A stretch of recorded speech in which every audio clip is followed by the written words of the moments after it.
Hello, everyone. Today we will talk about a plugin named Query Hunter. By using this plugin, we can update the outranked content.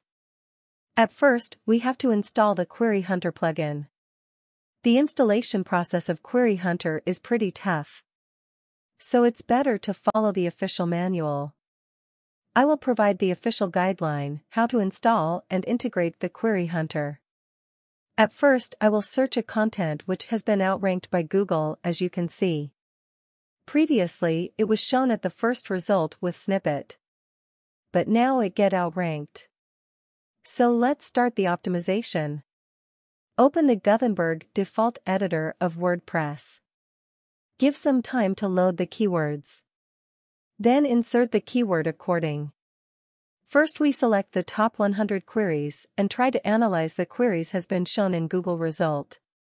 Focus on mention in content, click, impression, CTR and position. Now add the move to the other tab.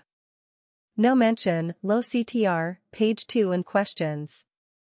Let's add the question in the FAQ section and no mentioned queries in the content. Never pushed any keyword forcefully or do keyword stuffing. After insert necessary keyword, update the blog.